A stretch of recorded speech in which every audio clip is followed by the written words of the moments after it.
Welcome to the Experiment Traps webinar, where we'll be covering 8 steps to avoid your experiment traps. I'm David J. Bland, author and founder out here in Northern California. I also have Clarissa here as well to help support. And so we're going to be basically monitoring Q&A, and you'll be able to ask questions. We are also going to be able to have you participate in something cool at the end of this. So stay tuned for that at the end. Okay, I'm going to go ahead and jump in because we have a lot of content today. So again, I'm David. I'm pretty much blending a lot of design thinking, lean startup, and business model innovation in together to help people test business ideas. And so this is something that's kind of near and dear to my heart, as you may have been able to tell over the years with me. Essentially, you know, I grew up in startups, and our first startup made a really big pivot. And I think I learned quite a bit from that about what people want, jobs to be done for them, unmet needs, being able to have a value prop that resonates. And it's not just about building, you know. And so now over the last 10 years, I've been helping companies kind of all around the world apply this. And so basically today I'm going to be going through a lot of kind of behind the scenes of the traps I experience. And then basically being able to see, you know, like where you all are struggling, hopefully, with a little assessment there at the end.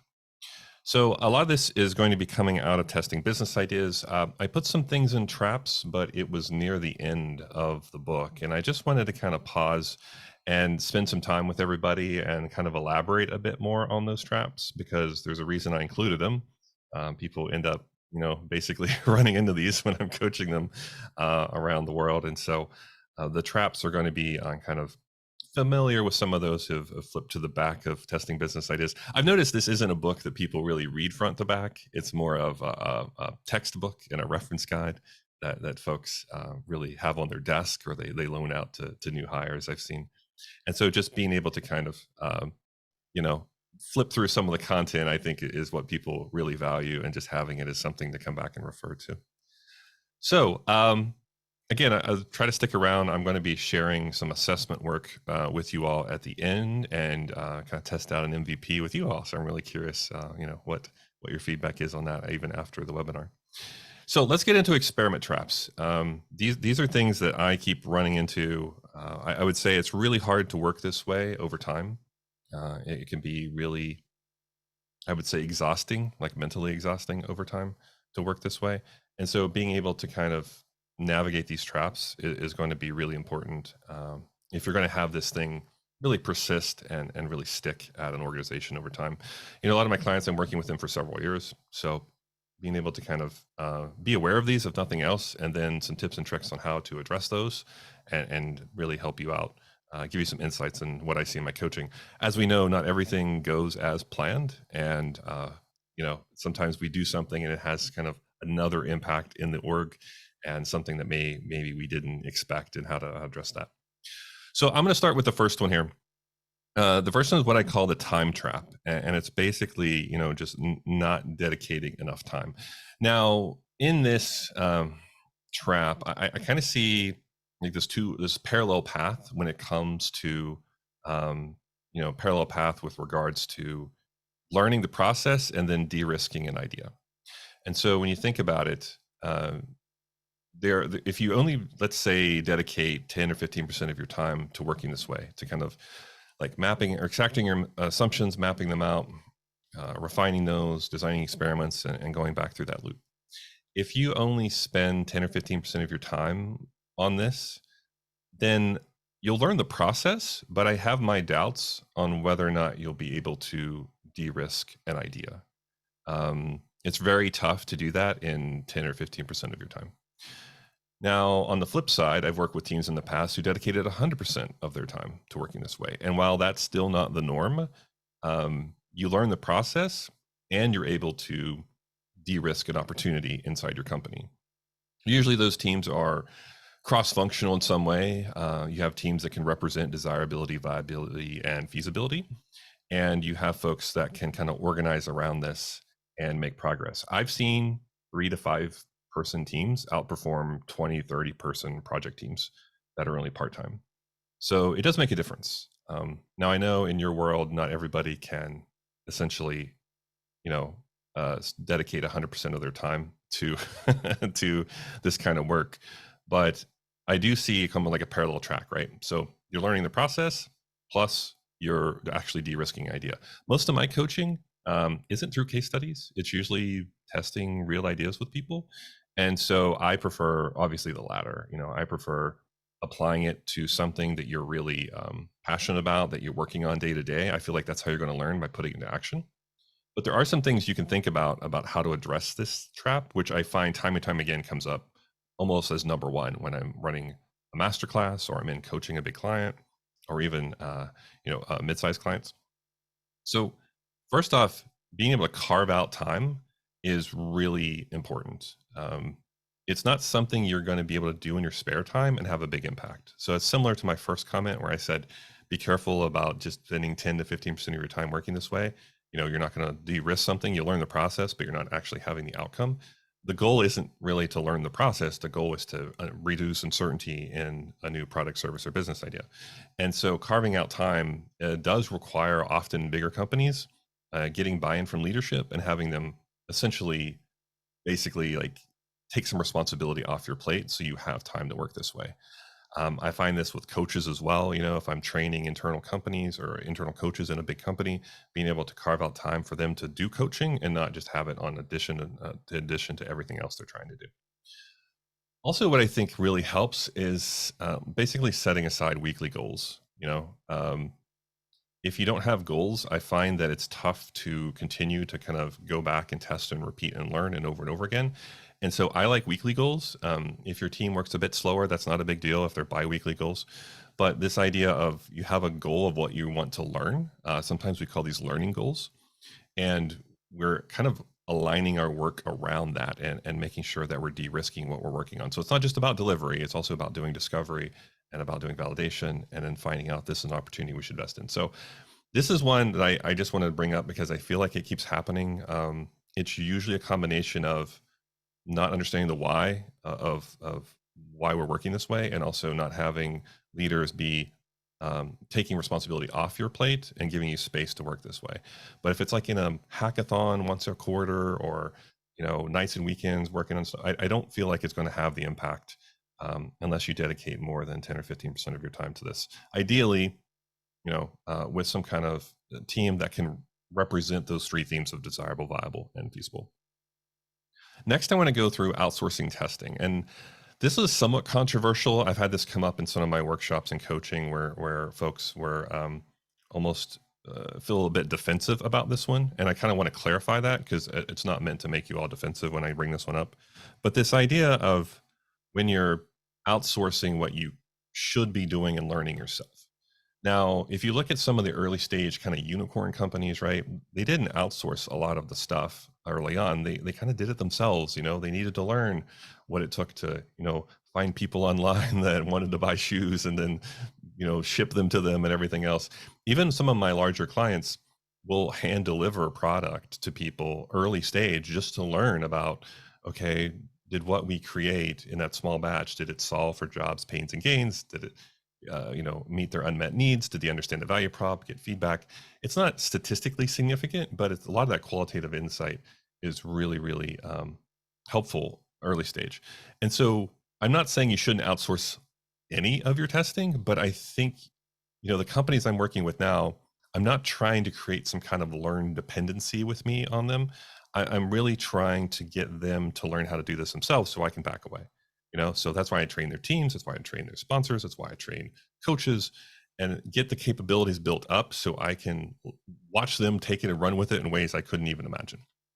So be careful when you're essentially outsourcing all your testing, because you really don't know the underlying methodology that the agency you've outsourced it to or other people. Unless you have a really close partnership with them, you may not understand essentially how they're even going about the research. and this happens in different ways. I think it happens more with like market research reports than anything else. I always get nervous when I'm working with a team and they say, oh yeah, we're building this new idea. And I'm like, oh, where'd you get it from? Well, we got it from a research report. Oh, okay. Do you know who, how they came up with that report? How old is it? Oh, it's about 5 years old. Oh, okay. Well, that's problematic because a lot of things can change in 5 years. in this day and age, like a lot of things change in 5 weeks or 5 months. So just be careful about placing really big bets on outsourced testing data that you don't really understand the underlying methodology or how they brought it together. So I would just say make sure you're partnering with folks if you're doing this. Some other things I've seen recently has been like shifting the resources that you might use for an agency and use that to training up your own people. And I think you can all think of the people working around you and pick out some that are really creative and really great at problem solving and kind of scrappy and entrepreneurial and innovative. And those people usually pick this stuff up pretty quickly with some training, right? So I've been, I actually work with like scientists in consumer packaged goods, and they learn how to do A/B testing. It doesn't mean that's going to be their sole focus, of course, but there are some things that you can pick up and train people internally, and you have that capability, or at least some of that capability internally. Ideally, you kind of want to have a team of professional testers eventually. You probably won't start there, but being able to kind of build up internal resources. A lot of the teams I'm working with are using the Testing Business Ideas book, but we're kind of building their own internal playbook.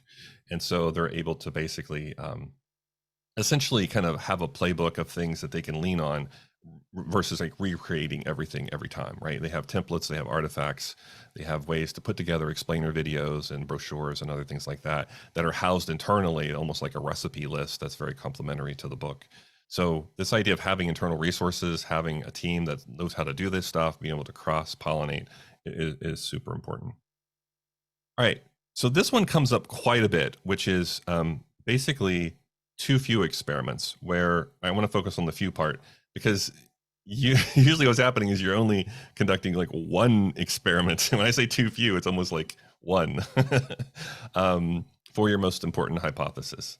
This happens more frequently than you might imagine. When I'm with a team and they map out their assumptions, they get the most important with the least amount of evidence. And then what happens is they run one experiment and they say, oh, well, we talked to a customer and we validated that, or we ran a survey and we validated that. And so this is usually a situation where the confidence and the evidence is misaligned. Okay, so we're overconfident about small batch, really light evidence, and we place really big bets on that. And that's not really closing like the say-do gap, right?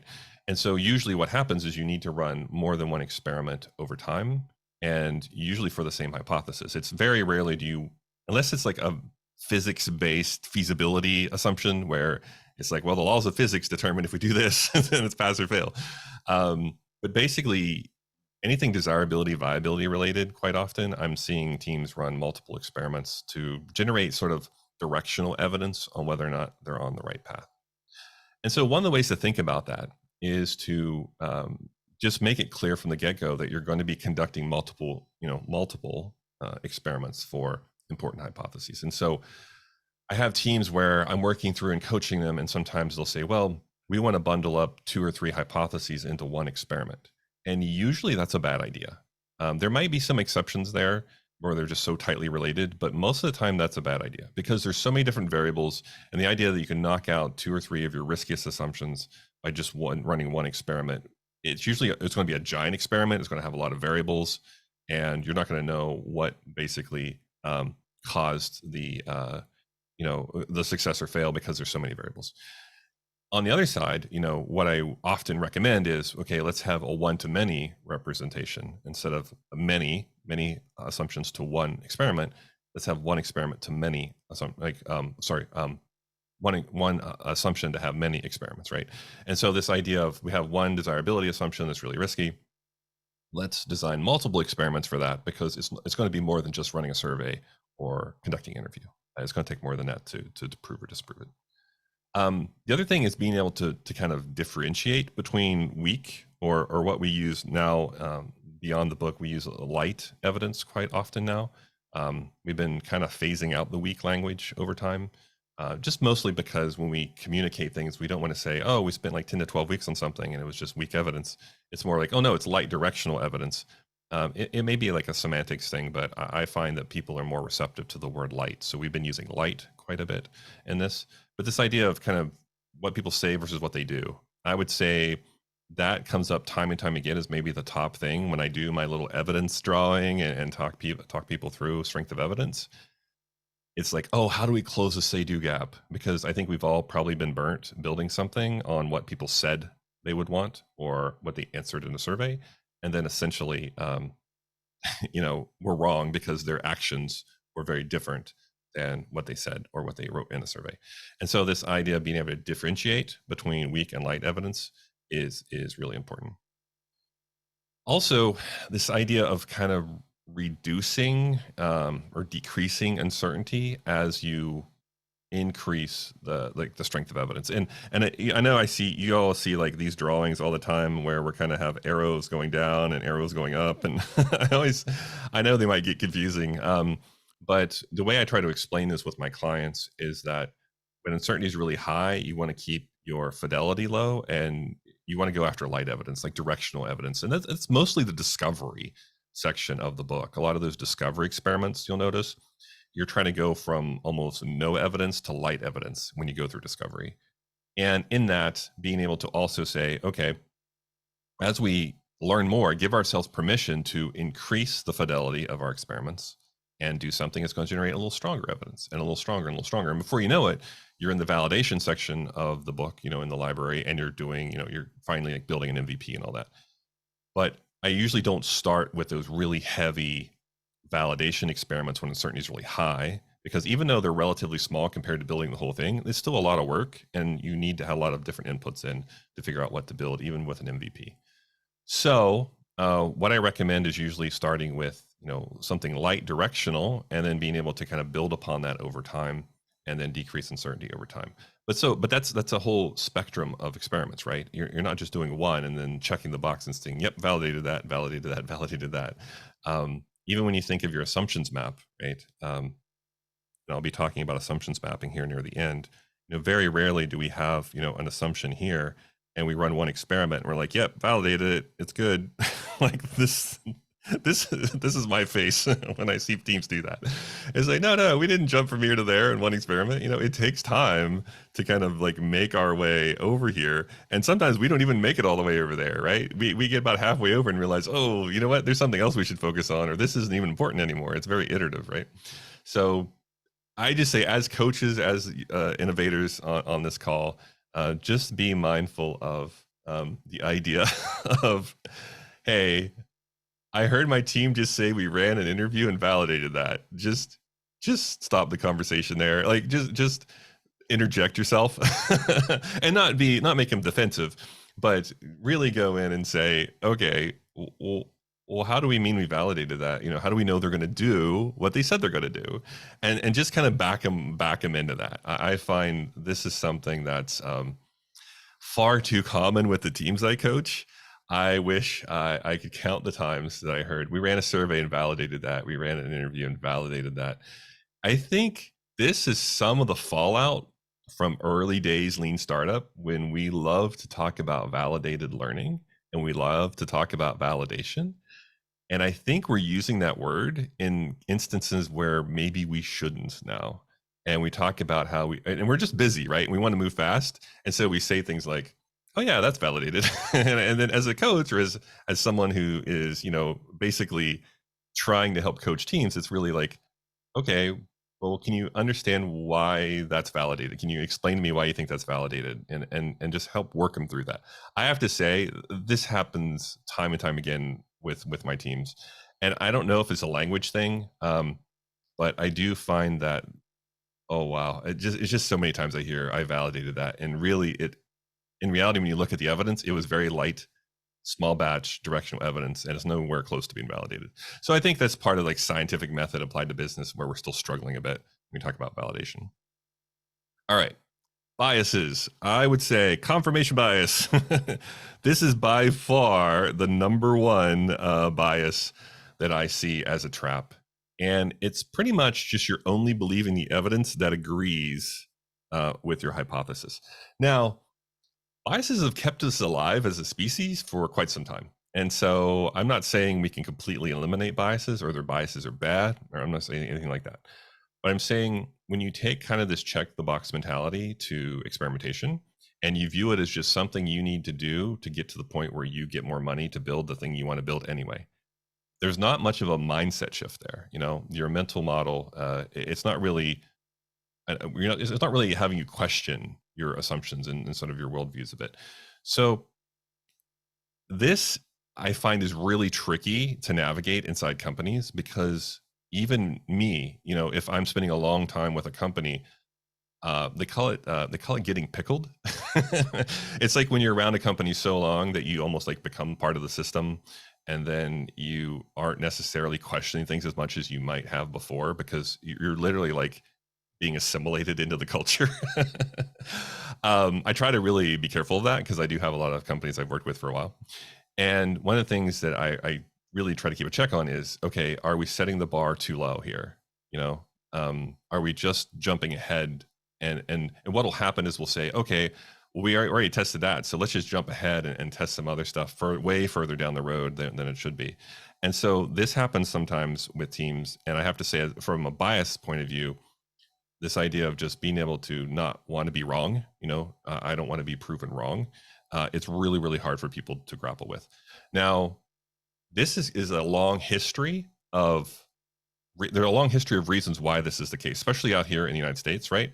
Like we're rewarded for being right in school, and then we're rewarded for being right in business, and then we become leaders and rewarded for being right, And so the idea of testing and being wrong, it's really hard for folks to grapple with. And so sometimes without even knowing it, they'll basically explain away things, and they just want to confirm any evidence that agrees to be right again. So there's some ways to mitigate that, though, and I think this is how I approach it, and this is something that I try to do, is I try to involve others in the synthesis process for different perspectives. So if you're doing this by yourself, quite often it's much easier for confirmation bias to creep in. Okay, so if you're by yourself and you're going through, let's say, 15, 20 pages of interview notes, and you see interviews, you're like, oh, you know what? I didn't quite like the way they said that, and I'm just not going to include that in the synthesis, And so it's really easy to explain away stuff you didn't like to hear or conflicted with what you wanted to build. And so this can be problematic when you're doing it by yourself. So the number one tip I'm always giving teams is that have a group do this together. There's much less chance of confirmation bias throughout the whole group than there is with you doing it by yourself. Right. So usually I have a group, and let's say we're going through those 15, 20 pages of interview notes. We'll write the quotes down on stickies. If we're in person, we'll form like a little semicircle up against the wall, and we'll start putting everything up, and then we'll like affinity sort it, and we'll theme it and everything. And when we're doing that, it's very unlikely that quotes people didn't like are just not making it up there, right? People are putting them up there. And so if it was just one person doing it, I feel like the trap of just not writing things down that you didn't like is much easier to fall into. So usually I'm saying just have people with different perspectives. Now, something that's a little more controversial that I do sometimes is like you have things that are competing, right? So you have things that they're trying to compete against each other when you're testing. So you're trying to disprove and improve, and you have different like groups of people working on stuff. I don't do this quite as often, but that is another way to approach this and try to kind of mitigate confirmation bias, at least. And then I keep coming back to this idea of like conducting multiple experiments. It's much less likely for confirmation bias to slip in there if you're just running one experiment. Right? I mean, if you run multiple, it's much less likely for this to happen. So this idea of running multiple experiments is really key, because you want to have directional evidence over time to get to this really pivot, persevere, kill decision. All right. Few more that I want to cover with you all. One is this idea of just messy data and data that's not comparable. So this idea of, wow, this is all so confusing that we actually don't know how to go through it. Now, sometimes you just need like maybe a data scientist or somebody in-house to come help you. Other times it's just because we have a poorly worded hypothesis and we have a poorly worded experiment. So one of the things I love is just using like something like a test card, right? You'll notice when I talk about, the flow I use, we do a 2x2 of assumptions mapping, right? And we take something on top right, we refine it, and then we kind of put it, and it kind of makes it into a test card, right? This idea of a well-formed experiment is really important because if you're just trying stuff to see what happens, then you're always going to be successful seeing what happens. And it might be just so messy that it doesn't really impact or shape what you're about to do. So this idea of being methodical about it, I know it's kind of a pain sometimes, and probably teams get tired of me saying this. But this idea of, hey, let's write our hypothesis out. What are we gonna, do? What are we gonna measure? Our acceptance criteria, all this stuff. Like it's kind of important because you're not gonna have like a well-formed experiment, and therefore it's much more likely that stuff's going to be really confusing on when you look at the data. And then if it feels like a waste of time, I've noticed teams say, well, why are we doing this anyway? Let's just go build, you know? And so being able to kind of structure it, I think, is super super important. And then making sure everybody involved is kind of like running this experiment is part of the design. Sometimes we'll have folks that try to design and hand something off. With a test card, at least you should be able to understand, but so much context is lost in handoff. So I try to make sure that people that are going to be on the hook for running experiments are just part of the design process, or at least there. Even though they may not be proposing a lot of ideas, at least they're there in the process, right? It's not something you're just handing off and no context to other groups. And then another thing I kind of hinted at earlier, which is this idea of just like making the subjects, experiment context, precise metrics, like everything explicit. Don't just have a bunch of vague words in there. If it's going to be better or faster, like put numbers to that. I find that sometimes, especially with acceptance criteria, we have this like fear of writing that stuff down, and some of it's justified. Some folks have been maybe held accountable to an estimate in the past where they were asked to estimate something. They're like, oh, just take your best guess. And then before you know it, that's in a roadmap and then it's budget's hooked to it. And then people are asking why things are taking longer or, you've been held accountable for missing a date or doing something like that. And so there is a bit of culture to unwind there when we're doing this process. And when you think about that acceptance criteria, usually, we're trying to set the bar high so that we're not just confirming everything we want to build anyway, but also just making really sure that like, no one's going to get fired if you don't hit this number. You're not held accountable for not hitting the acceptance criteria in the test. It's like we're trying to decide whether or not we should invest in this thing at all, and so we need some level of like draw a line in the sand there. So this idea of just making things really explicit is really important. All right. So this is another one where I kind of hinted at the beginning, which is this idea of just, only measuring what people say and not what they do. So this is what we're usually calling the say do gap.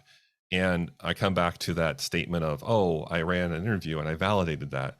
This is really, you have to be really careful because teams will get very excited about any kind of positive feedback, or they might get really depressed over any kind of negative feedback early on.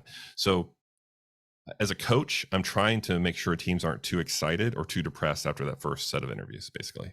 So I feel like I'm like building them back up or pulling them back down a little bit, because if they're too excited, they might jump to build, and if they're too depressed, they might just give up prematurely.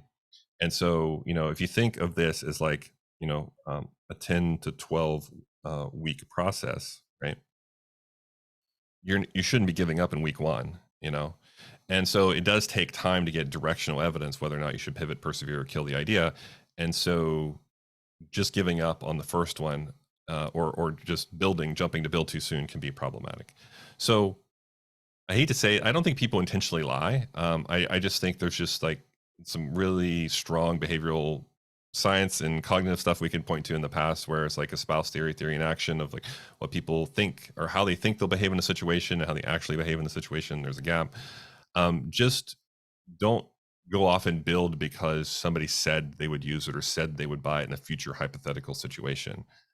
Try to get like, there's so many more experiments you could run to get stronger evidence over time, and not necessarily just jump to building because they said they would potentially buy something in the future. All right.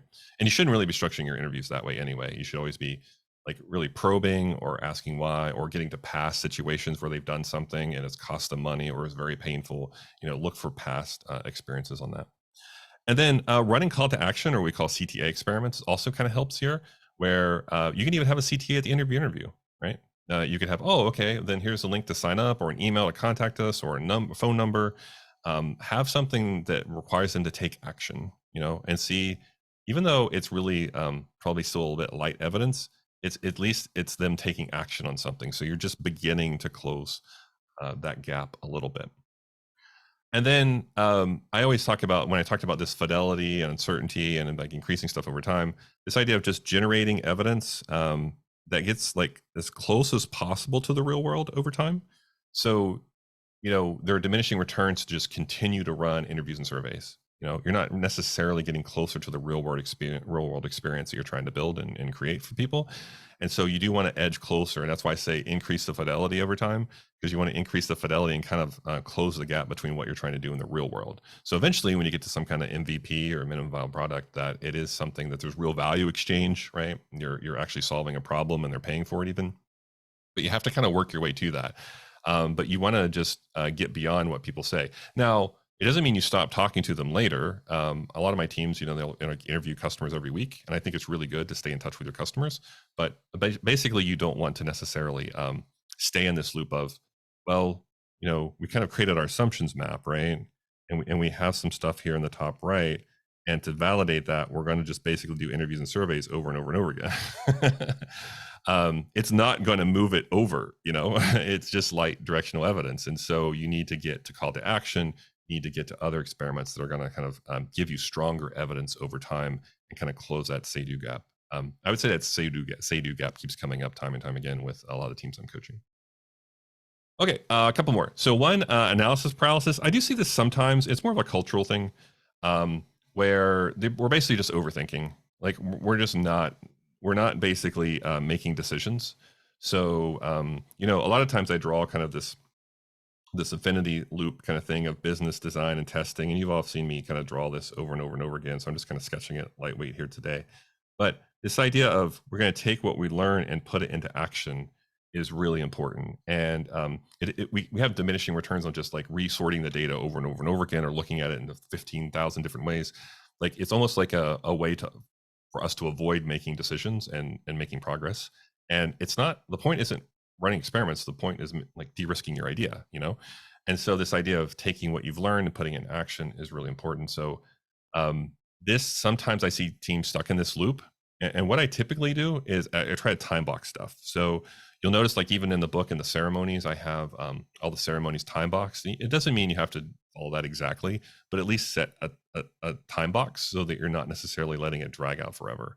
And so this happens sometimes where the teams just kind of want to resort. So for example, interviews, right? I'll have teams do affinity sorting. So we'll take quotes and insights and we'll put them all up on a wall and we'll affinity sort them into groups and we'll label those themes. And then I'll have a team want to say, well, let's go do it all again. And it's kind of like, okay, but what are we going to learn from the second resort and the third resort and the fourth resort? We're just kind of resorting the same data over and over and over again. So you do have to make an action, like dot vote on a group, and then let's go explore that grouping instead of just having the team stuck in a loop. So just be really careful about that. And then I like this. I kind of picked it up from folks at Amazon. I'm pretty sure they picked it up from somewhere else. But this idea of like reversible and irreversible decisions. Just be mindful that if you start going down the wrong path, you can back up and go down a different path. It's not the end of the world usually. Now, there's some decisions you make in companies where that's really hard to do, but I would say those are usually pretty rare and they're usually very strategic and they have the whole C-suite involved when they're making their decisions. But this idea of like, oh, I can't test with this segment because it might be the wrong segment. It was like, okay, then we'll back up and test with a different segment. I mean, so many times I've seen teams just like be so paralyzed to go down the wrong path. And it's almost like they're not choosing any path. And so I'm constantly there to remind them, look, even if this is the wrong segment, we can back up and test with another segment. And even if it's the wrong segment, we're going to learn about that segment. And maybe there's another problem we can solve for them, or maybe we can learn something that we can apply to a different segment. So this idea of like this linear testing process isn't realistic. It's a lot of like trial and error going down different paths and then like placing your bets that way. And then I try to avoid debates of opinion. I know this is hard, but this idea of like look at the evidence and then check it against your map and check it against your canvases and say, okay, based on what we've learned, where are we going to go with this? I think try not to just argue with opinions, like try to insert evidence when you can. This is one of the reasons I really like feature stubs, is that you can argue about whether a feature is a good or bad idea forever, but what you can also do to break out of that argument is literally go run a test on that feature stub and see if anybody saw it, anybody clicked on it, anybody answered the survey to say, oh, I want to use this feature, contact me. And you can inject that evidence into that conversation where it's just opinion going around. You can say, oh, well, we actually ran a feature stub. We ran it for a few days. We had 1,000 people see it. We had 50 people click on it. Only 10 people filled out the survey. Is this enough for us to keep going? You can kind of inject evidence into those conversations.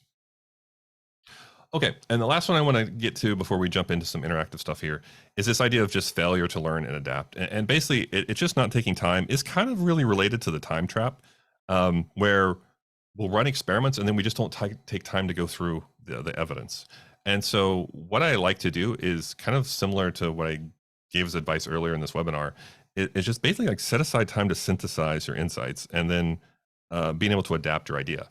And so we're running so fast sometimes and straight ahead that we don't take time to go back and look through those interview notes or look back what happened with that A/B test. We kind of just, I've seen teams make this mental leap where they say, oh, I'm sure this is going to be successful, so let's just go ahead and jump to the next thing. And they don't even wait for the experiment to finish, But if you don't set aside time to go in and kind of look at the data, there's a good chance that you're not really like in the right mindset to question your assumptions, to be influenced, if not data driven, at least data influenced. So being able to set aside time and go through it is really, really important. I've seen teams with like Google Docs, like hundreds of Google Docs with notes in them, and they kind of just ignored the notes and kept going. And it's like, why do we do all these interviews if we aren't going to get through the notes and and synthesize stuff? And then this idea of like being able to navigate between the detailed testing process and then the big picture, I think is really important. So that's might be the hardest thing, is switching between, oh, I'm running this test today and I have to back out and say, well, let's look at our strategy and our canvas, and do we learn something we're going to actually change completely about our strategy? I feel like that context switching is super hard for folks. And then this idea of just like, don't forget, like keep eyes on the prize. I really love that saying. Is this idea of you're really trying to go from like idea to business, right? And so keep that in mind. I've seen teams go down a rabbit hole with some experiments, and they're just locally optimizing experiment forever. It's like, guys, in the grand scheme of things, this is just one experiment, right? And we have to pull them back time and time again out of the weeds of the experiments and say, all right, let's look at our strategy. Does this still make sense and everything? All right, so that's a rundown of a quick rundown of how I start to look at these and how I start to view things. But now it's your turn. So one of the reasons I wanted this webinar is because I wanted to test some stuff with you all, because I love testing things. And so what I want to test with you is an assessment. So pull out your phone. Clarissa, if you could also put the link in chat for those of y'all, thanks, that don't have a phone, you can click that link. And so I'm going to play some music, and what you're going to see is you're going to see a few questions related to these traps. And I'm just curious where you all are struggling with these. So if you're coaching a team, then choose the team. If you're in an organization, think about those around you in the organization on your team. But basically what I want you to do is kind of go through these questions. It takes about 3 minutes. So I'm just going to play some music, and then we're going to talk about your results and see where you're struggling in the remainder of our webinar here. All right. So take out your phone, take a picture. You can just use your camera if you want. You can just like hold it up, click, or you can click the link. And again, it's just a few minutes for answering some questions. When you get your score, just type your score in chat, and then I'll know some of you are done. I also have some group results we can go by that are anonymized. There's none of your personal information in there, but I have some group results all spin up here in a few too. Okay, so assessment on what we just covered. Let me know where you're struggling. Type your score in chat when you're done, and then I'm going to pull up the overall view here as well. So I'll give you a few minutes to fill this out.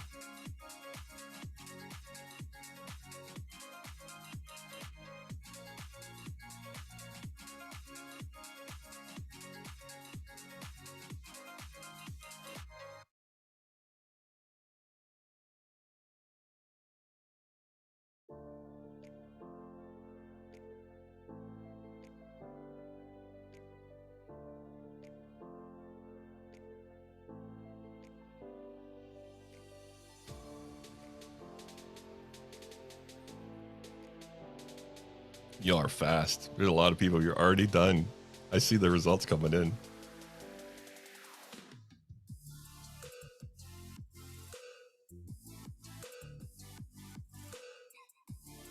Give you about another minute since you all are tearing through this.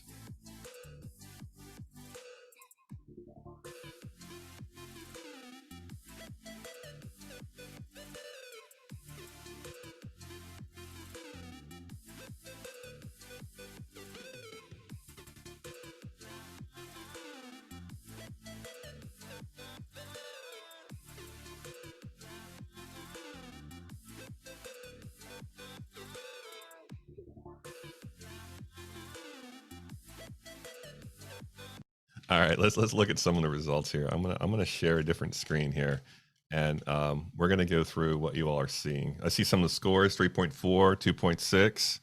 All right, good, good. Keep typing your scores in. Again, the way this works, you see your individual results, which I don't see. Those are for you, so you can download those as a PDF, whatever you like. But I'm looking at the group results, which is aggregate, what you all are scoring. So if you think about the application of this in a company, it's more like if you want to manage or assess a group of teams or something like that, you can do it that way too. I think the individual results are kind of interesting because it goes through the tips, some of the tips I just covered with you all. So let's pull up what I'm seeing. So what I'm seeing here is most of y'all are scoring around a 3.6 out of 6. All right.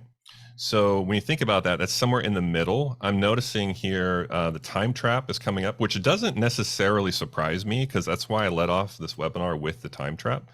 This idea of, where we're really struggling to get enough space and time to invest in this. So that doesn't necessarily surprise me. I think this one about weak evidence, though, is a little surprising to me. How many people are here kind of in the mid-range? I think this shows that we're still struggling a bit with the idea of, I ran a survey and I validated that, or I ran an interview and validated that, or I'm just running more interviews and surveys because that's what we're comfortable doing, right? I'm still seeing a lot of that behavior. So it's really interesting that some of you are still with that. I'm also seeing here with too few, right? The way the distribution here is, we have some folks that are still struggling a bit with just running not enough experiments. Some of this, I don't know how many of you are using test cards or documenting your experiments, but I think having I'm working with some companies right now are really having a hard time bridge from like the assumption mapping to the experiment design, and they're kind of skipping the refine step. And so remember, testable, precise, discrete, it's kind of you have to be pretty disciplined about it. And if you just jump to not a well-formed assumption into an experiment, and sometimes that causes a lot of friction. Confirmation bias popped up a little bit here, still just checking the box to build what you want, not having time to learn and adapt. I see that one as well. And some of the low ones here, I noticed like some of y'all are not really struggling that much with getting to actually experiment and not just stuck in analysis paralysis. So that's good. I'm really glad that some of you are kind of getting through that. And then a lot of you seem like you're trying to basically have your internal teams leveled up, which I see is a trend now. The idea of you're going to outsource everything, I'm not seeing that with testing. I'm seeing a lot of, hey, can you help me help train internal coaches, train internal people? So this is a capability we can build internally. So pretty cool. So again, interesting MVP test here with all of you, and going through looking at what you're struggling with.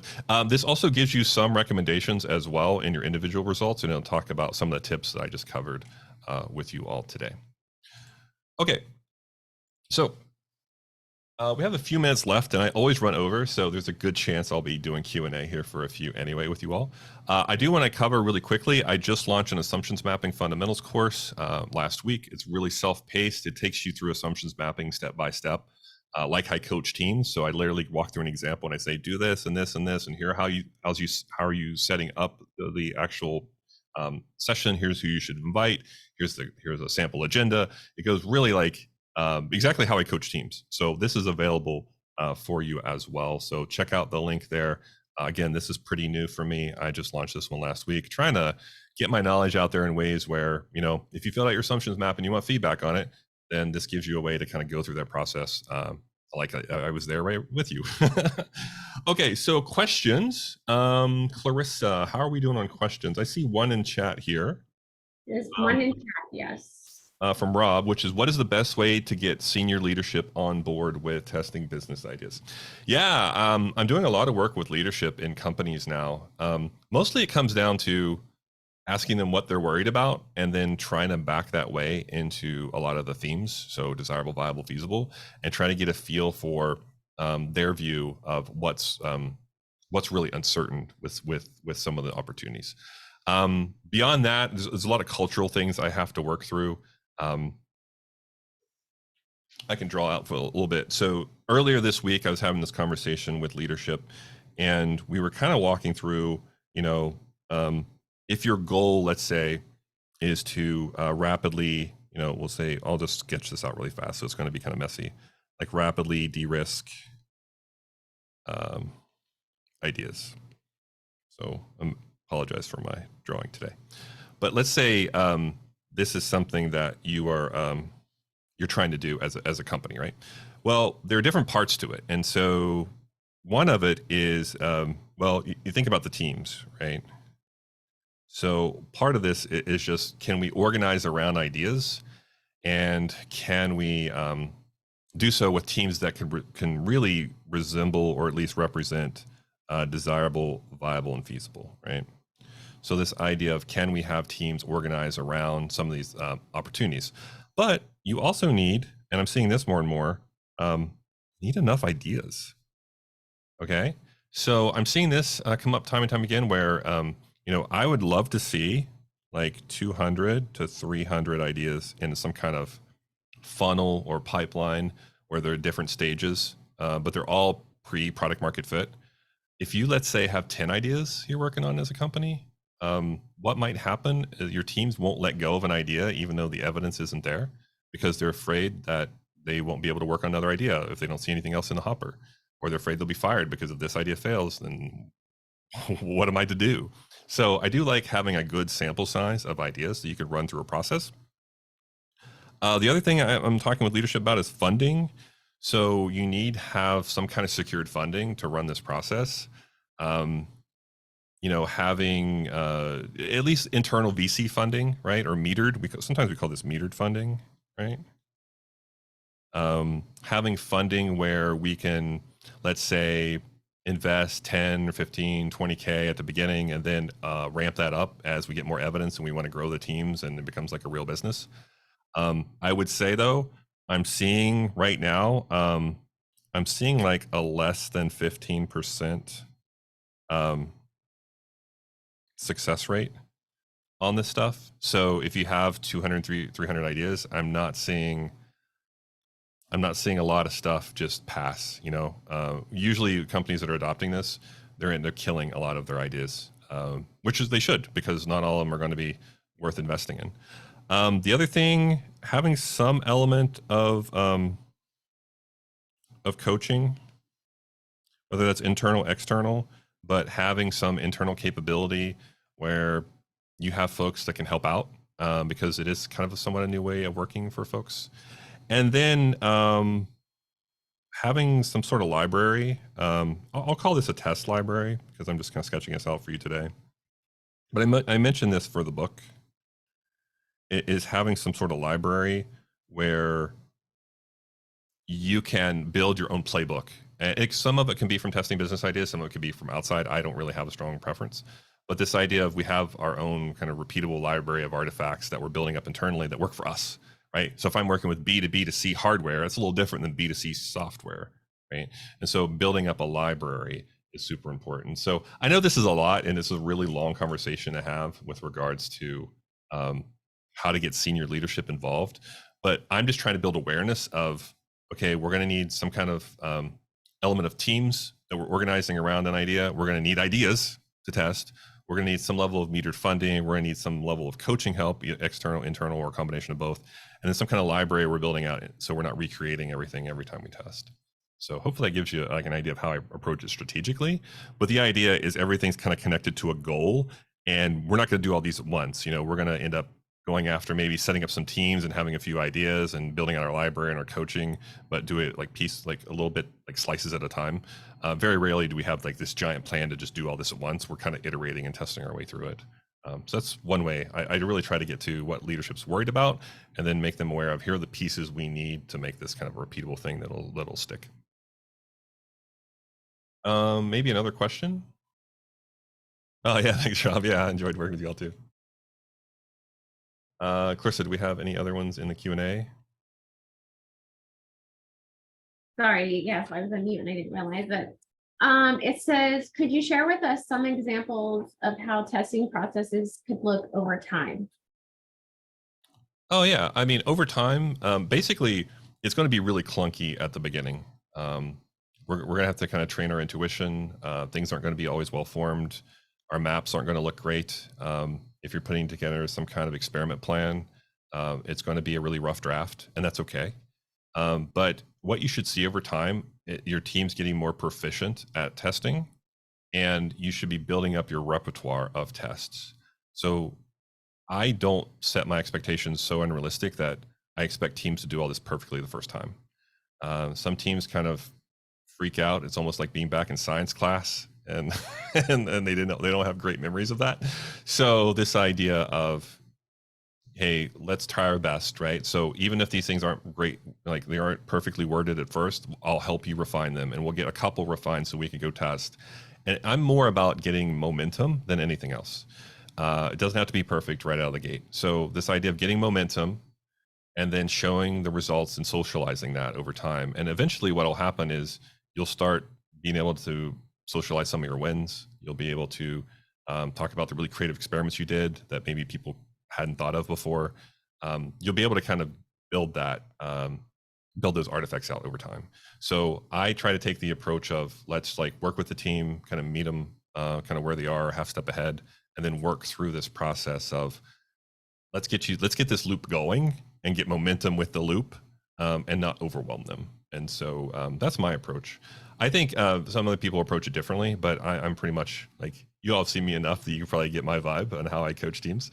And it's very much a let's get them going and get momentum, and then build on that. And so eventually what I want to see in an organization is I want to see it switch from like push to pull, where it's not as much me pushing the ideas and more people pulling the ideas from me and saying, hey, can you help us over here? We're really trying to work this way. We saw what you did with these other teams. Can you help us? And so that's when I know it's starting to get momentum, is when I see teams kind of reaching out for more help, and it's not so much me pushing them through the process. Maybe I have time for one more. I know we're over, but this is what happens. I end up answering questions and I get really into it. Says, how do you recommend Krista, startup can you just founders choose one more for approach us? testing business ideas? Oh, sorry, I missed that one. How do you recommend startup founders approach testing business ideas? Oh yeah, as a founder, there are kind of pros and cons to it, right? The cons is that you don't have the resources of a bigger company, but the pros is you can move usually a lot faster. You don't have a brand to damage because you really don't have a brand, so you can try stuff. And it's so much about just organizing and ruthlessly prioritizing as a founder. You don't have the luxury of going down 15 different paths at the same time. You kind of have to choose one and see if there's anything there, and then back up and choose and go down another one. So it's more about, when you create your assumptions maps, making sure, like, so I keep talking about the assumptions mapping, right? Because it's one of the core things I teach. Making sure that you're only going after the top right, the things that are most important or the least amount of evidence. And so don't waste any time at the bottom. Just defer all that stuff. And I know it might seem like it's important, but chances are it's not important within the next 3 to 6 months. So as a founder, I look at that top right, I go through assumptions mapping, look at the top right and say, I'm going to spend the next 3 to 6 months here and try to really de-risk the stuff. If proven wrong, will completely kill my startup. The challenge with that is that it's so fun to get distracted. And I feel like startup founders, it's not like they starve, it's almost like they drown or something. It's like you can just spin and spin and spin without picking a direction. And it's not like you lack ideas, it's you have too many ideas and too many opportunities. So I think prioritization is really important. So being able to use that 2x2 to prioritize, I find, is very helpful. And then just saying, hey, look, we're going to focus on top right for the next 3 to 6 months, and try to get some really good evidence around that stuff. And so that's one way, I think, as a founder, even though you don't have all the resources of a corporation, you do have the ability to move quickly. And as long as you can stay focused and take what you've learned, put in action, I think you'll be good. A lot of this I've been teaching is kind of pulled from about 10 years of startups for me. And so I've lived that life, and I've had 1 be acquired and 2 didn't do so well. And so I've seen both sides. I've seen us persevere no matter what in a crater, and I've seen us pivot and be acquired for 16 million. So I think a lot of this I'm just trying to synthesize in a way that people that maybe aren't as experienced founders and entrepreneurs can just like apply it right away. All right, folks. So again, of course, we ran over, but here's my contact info. I'm going to put this up on YouTube. I'll put the recording up, and then you all can rewatch this if you want. But basically, I hope you enjoyed going through the traps. Thank you so much for going through the assessment with me. It's really cool to see how you all scored as a group. And please save your individual results, because maybe that's something you can keep an eye on. Again, usually with these traps, I'm trying to focus on the first, or the top 2 to 3 traps to to really help teams get unstuck. And so you can't work on all of them at once. So hopefully the tips I gave you today will help you out. So again, thanks everyone for joining. I loved reading chat and getting your feedback and seeing where you were struggling with traps. So take care, everyone. Keep testing your ideas. Thanks.